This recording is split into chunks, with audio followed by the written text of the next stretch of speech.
Okay, salam and good day. We meet again. Now, okay, by now, probably you might wonder, you have learned how to write simple sentence.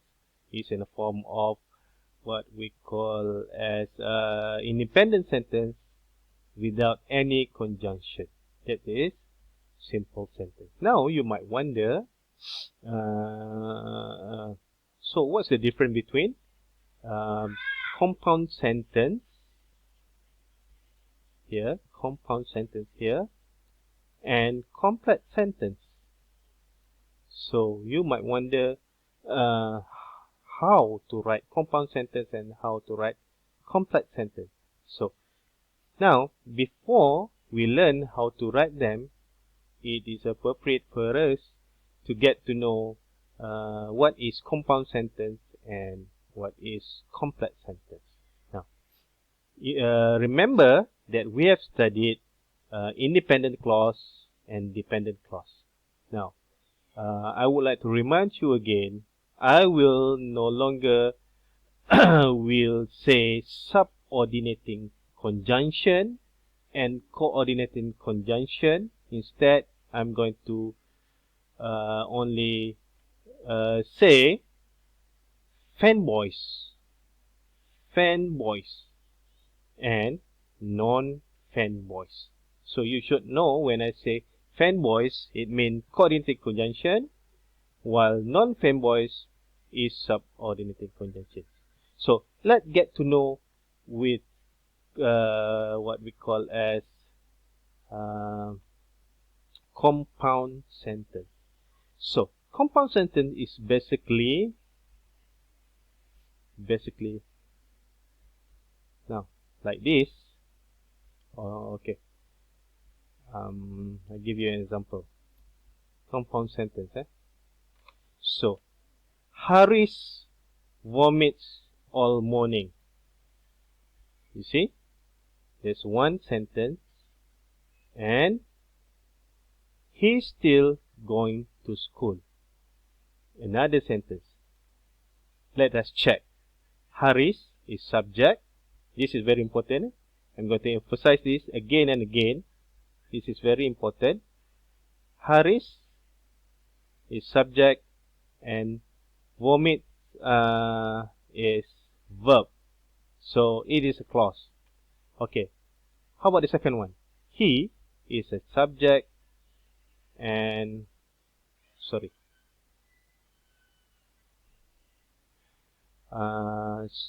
going is a verb. So it is clause also.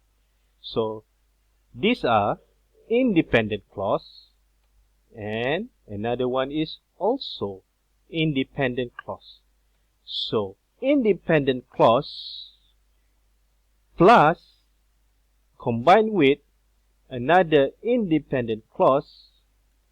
Of course, we need a conjunction to connect them. So connected by a conjunction now is going to be what? It's going to be what we call as a compound sentence. Now, that's number one. Again, it's a two independent sentences combined or connected by a conjunction, and it become what? It become what we call as compound sentence. Now, this is very important again. Now, the conjunction here, every time you see a compound sentence, the conjunction here will be fanboys. Remember fanboys? Fanboys. Either for or and or no or but or yet or so. If it is not fanboys, it will not be a compound sentence. So compound sentence again supposed to be two.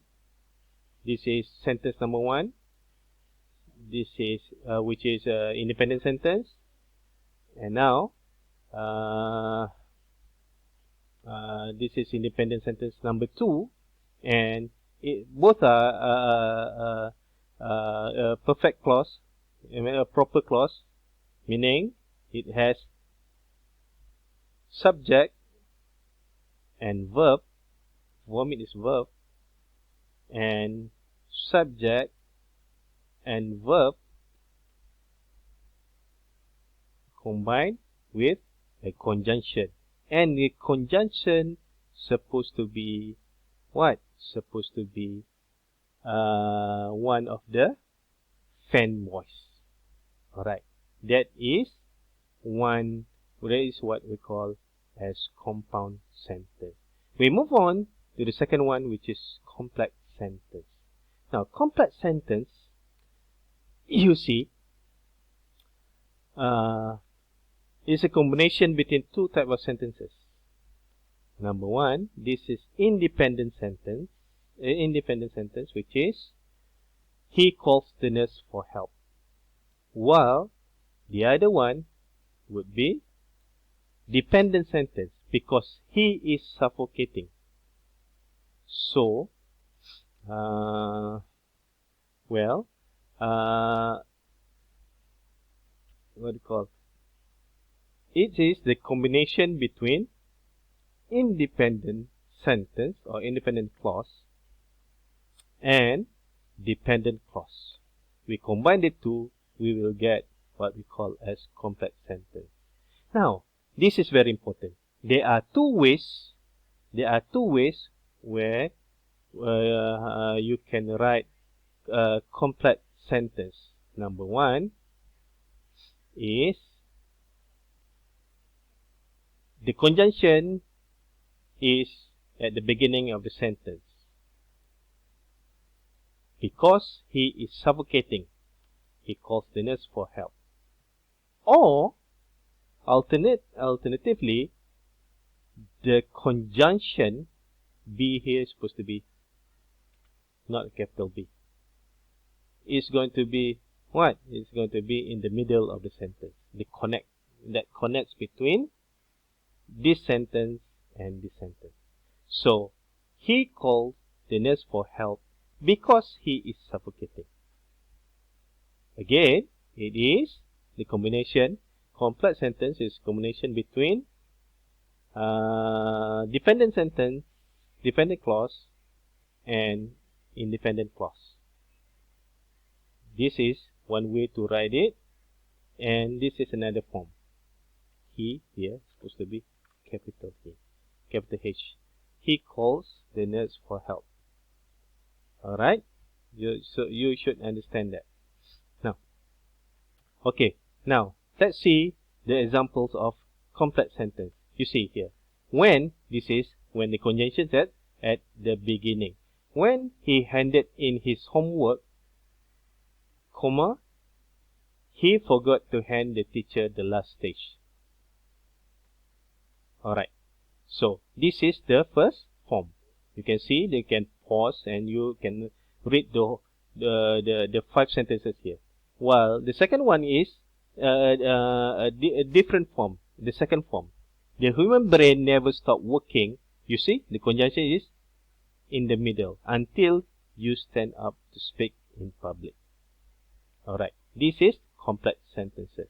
Let's see again the what we call the compound sentences. Okay, you can pause and you can look at it and you can see a different form. You see, it is only one form, which is the conjunction supposed to be in the middle, while the complex sentence, there are two forms. One is conjunction is in the beginning, and another form is the conjunction here, because the conjunction is at the middle, connecting between the two sentences. Alright, now, by now you should know the form and how to write them. This is very important. Now, compound sentence, this is the formula. Number one, we need independent clause, and we need a comma. Very important. No comma means this is a wrong sentence. And then another coordinating conjunction. What is coordinating conjunction again? It's a fan voice. One of the fan voice. And then independent, another independent clause. To make simpler for you, independent clause plus a comma plus fan voice, any fan voice, for or no or yet, and another independent clause. Like here, Haris vomit all morning is ICL, independent clause, plus a comma here, and then fanboy, one of fanboy, here is we have yet. Okay, I should supposed to put sorry. Yeah. Alright. And then we add another independent clause. Independent clause here. He's still going to school. Again, this is the formula. Independent clause plus comma plus fanboys plus independent clause. Independent clause plus comma plus fanboys and and plus another independent clause. Alright, we go to the next one. This is how you write a dependent clause. Compound sentence. And for complex sentence, I told you there are two types, the two forms. Okay, one is a conjunction at the beginning. Because he is suffocating, he calls nurse for help. Okay, you can write in both order. Okay, so to make it easier for you, dependent clause, which is subordinating conjunction plus a clause, subordinating conjunction plus a clause, plus a comma, here a comma, and then you should add a dependent clause. Sorry. Okay, my mistake. Okay, lucky for me to notice. So ICL. So dependent clause plus comma plus independent clause. Dependent clause plus comma plus independent clause. Alright. Okay, this is one form. Let's go to another form. Sorry, my mistake. So, okay, now B, you see, you should notice that the conjunction is in the middle, connecting between the two. So, what you do is independent clause or ICL, he calls the nurse for help, is independent clause, plus a DCL, dependent clause, just like that, without any comma. Remember, this one with comma and this one is without comma. So you should know comma is very important in both forms. But the second form, you do not require any comma. So this is how you write compound sentence and complex sentence. Okay, probably some of you may have a bit difficulty to understand again, but if you probably can repeat, and you see, if you follow my formula here, probably you will understand eventually. Okay, that's all for me. Okay.